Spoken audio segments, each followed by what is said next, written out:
Hello dear student, बहुत बहुत स्वागत है आप सभी लोगों का। प्यारे विद्यार्थियों, इस चैनल को सब्सक्राइब कर लीजिए क्योंकि यहाँ पे आपको वो सभी इन्फॉर्मेशन मिलती है जो आपके लिए इंपॉर्टेंट है। साथ ही लाइव क्लासेस आपको मिलती हैं, बहुत ज़्यादा इंपॉर्टेंट क्लासेस होती हैं आपको फ्री में। यहाँ पे सारा कंटेंट दिया जाता है, तो स्वागत है आप सभी लोगों का। डियर स्टूडेंट, आज हम लोग बात करेंगे कि मेंस में जो 4 दिन पेपर हुआ, 2, 3, 6, 7, उन 4 दिनों में सब्जेक्ट जो है, चाहे आपके क्वांट हो, रीजनिंग हो और जीए हो, साथ ही आपका जो एक कंप्यूटर हो, उनमें कैसा कैसा पेपर रहा, क्या क्या चीज़ें जो रही, ठीक है। क्या मैक्सिमम स्कोर बना, क्या मिनिमम स्कोर बना, उसके ऊपर डिस्कस करेंगे। आगे बढ़ने से पहले मैं आपको बता दूं कि 50% इंस्टेंट डिस्काउंट अभी चल रहा है। अगर आप अनअकैडमी प्लस ज्वाइन करना चाहते हैं, तो तैयारी करना चाहते हैं अपनी अच्छे से, तो PMYT डिस्काउंट कोड यूज़ करके आप 4373 में इस ऑफ़र का लाभ उठा सकते हैं, जिसमें आपको 1 ईयर का एक्सटेंशन मिलेगा। क्योंकि अभी फ़ीस बहुत ज़्यादा जो है वो प्राइस कम हो गई है प्यारे विद्यार्थियों, प्राइस ड्रॉप चल रहा है। जल्दी ही प्राइस जो है वो हाइक होने वाला है, बढ़ने वाला है। उससे पहले पहले आप PMYT कोड यूज़ करके आप अनअकैडमी से जुड़ सकते हैं, अपनी तैयारी कर सकते हैं। देखो यहाँ पर अगर सब्जेक्ट वाइज बात करें तो सबसे ज़्यादा, अगर हम बात करें क्वांट की डियर स्टूडेंट, तो क्वांट की अगर हम बात करें तो 2 मार्च में 25 जो मिनिमम स्कोर बन रहे हैं और मैक्सिमम जो है 72 स्कोर बन रहे हैं। ये जो डाटा है 1 लाख प्लस स्टूडेंट्स का जो डाटा है, ये ऑनलाइन डाटा है, ठीक है ना। जो ऑनलाइन अलग अलग सर्वे हुए थे उसके डाटा है ये प्यारे विद्यार्थियों।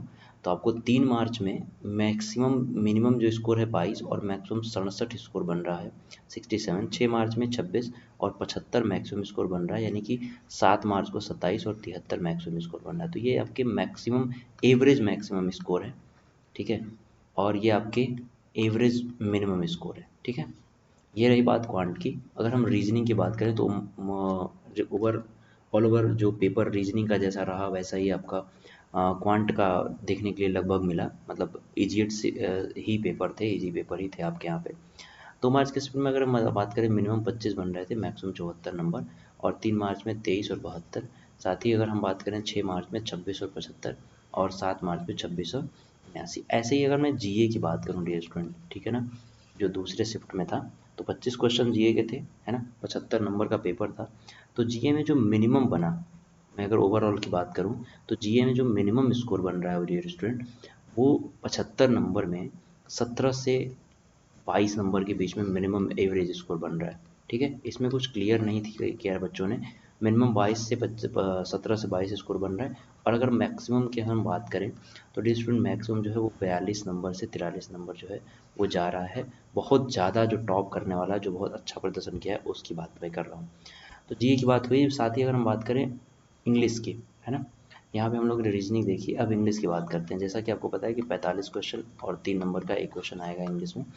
तो डिस्ट्रिक्ट जो मिनिमम स्कोर बन रहा है वो लगभग 39 नंबर। 2 मार्च के शिफ्ट में 114 नंबर मैक्सिमम स्कोर है। 3 मार्च के शिफ्ट में 36 नंबर और 109 नंबर जो है वो मैक्सिमम स्कोर बन रहा है। साथ ही अगर 6 मार्च की शिफ्ट की बात करूँ तो 111 नंबर इधर और 40 लगभग नंबर जो है वो मिनिमम स्कोर बन रहा है। और 40 प्लस नंबर जो है 7 मार्च के शिफ्ट में और 115 मैक्सिमम स्कोर जो है वो इंग्लिश में बन रहा है। यानी ओवरऑल हम देखें तो इंग्लिश का भी पेपर बच्चे वो आसान था, अच्छा था। जीए का पेपर टफ था। और साथ ही में कंप्यूटर का जो पेपर हुआ था ये भी टफ था, चूँकि ये क्वालिफाइंग नेचर का ही है। लेकिन फिर भी हमें इसे डिस्कस करना पड़ रहा है, इसलिए क्योंकि इसने बहुत सारे लोगों को रुलाया है। जो लोग सीपीटी पोस्ट के लिए अवेलेबल थे, जिनका बाकी पेपर्स में अच्छा हुआ, लेकिन कंप्यूटर ने उनको रुला दिया है। तो बच्चे अगर हम बात करें शिफ्ट वाइज, तो 2 मार्च शिफ्ट में जो लगभग 16 नंबर बन रहे हैं मिनिमम और 37 नंबर मैक्सिमम बन रहे हैं। अगर हम 3 मार्च के शिफ्ट की बात करें तो 32 नंबर। और अगर हम 4 मार्च की शिफ्ट की बात करें तो 38। साथ ही 18 नंबर जो है वो 7 मार्च के शिफ्ट में बन रहा है। 39 लगभग 40 नंबर जो है यहाँ पे बन रहे हैं। तो अगर हम बात करें कि कंप्यूटर का जो कट ऑफ बनेगा, तो अलग से इस कट ऑफ में प्यारे विद्यार्थियों हम ये कह सकते हैं कि लगभग जो है 35 प्लस होने वाला है सीपीटी पोस्ट के लिए कंप्यूटर की कट ऑफ। यानी कि किसी भी हाल में 30 से नीचे तो जाने वाला नहीं लग रहा है, क्योंकि जैसा कि स्कोर बच्चों का है और जैसे सीट है, जैसा सीपीटी पोस्ट के लिए थोड़ा सा अलग से क्वालिफिकेशन मांगा है, तो ये मैक्सिमम चांसेस है 35 प्लस। 35 जाने में बहुत ज़्यादा कठिनाई है, 35 तक पहुँच सकता है, लेकिन 30 से नीचे भी नहीं हो सकता है, ठीक है ना। 27, 28, 29, ये यूआर कैटेगरी की मैं बात कर रहा हूँ। तो ये आपके कुछ डाटाज रहे थे जो मैं जिनके ऊपर हम लोगों ने डिस्कस किया। तो डियर स्टूडेंट आगे बढ़ते हैं। तो फाइनल एक्सपेक्टेड कट ऑफ की अगर हम बात करें सीजल 2023 के लिए, जैसा कि मैं पहले भी बता चुका हूँ आपको कि यूआर कैटेगरी में अगर ग्रेड पे की बात करें तो 275 नंबर, 2800 ग्रेड पे में 280, 4200 में 210 और 4600 ग्रेड पे में 221 तक ये जो है 321 तक और 310 इतने स्कोर तक जो है वो यूआर कैटेगरी की कट ऑफ बन सकती है ग्रेड पे के अकॉर्डिंग।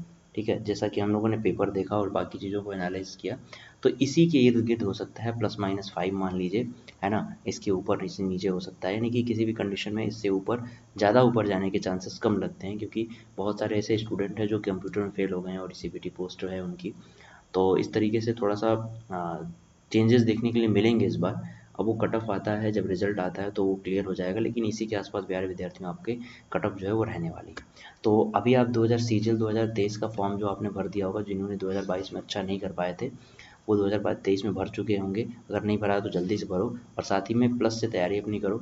यहाँ पे आपको लाइव क्लासेस मिलती है, लाइव क्लास में आप डाउट भी पूछ सकते हो अपने, और हैंड रेज करके अपने जो एजुकेटर हैं उनसे बात भी कर सकते हो, अपनी कोई समस्या है उनको बता सकते हो कि अगर पढ़ाई के अलावा कुछ पूछना है वो भी आप पूछ सकते हो। तो 1 साल का सब्सक्रिप्शन फ्री में मिल रहा है और 50% डिस्काउंट भी है, तो बहुत ही कम फीस में, यानी कि 4373 में आप PMYT कोड यूज़ करके अनअकैडमी प्लस से जुड़ सकते हो। यहाँ पे आप अपनी तैयारी को ज़बरदस्त तरीके से कर सकते हो, क्योंकि यहाँ पे प्यारे विद्यार्थियों अपनी की मेहनत जो है, इन लोगों की मेहनत इनको इस पर्टिकुलर स्लाइड में लेके आई है। अगर हम बात करें सीजन 2023 के लिए, तो आप मेहनत करते रहिए और अपनी जो कॉन्सेप्ट है उसको क्लियर करने के लिए आप हमारी सहायता ले सकते हैं, हमारी टीम से जुड़ सकते हैं। तो सीजन 2023 की तैयारी आप 20 मार्च को नया बैच शुरू हो रहा है, तो आप वहाँ पे कर सकते हैं। साथ ही अगर हम सीएसएल की बात करें तो डियर स्टूडेंट ऐसा ही है, 20 अप्रैल को कुछ बैच स्टार्ट हो रहा है ना, और आपको नोट्स प्रोवाइड कराया जाएगा। So thank you so much, bye bye.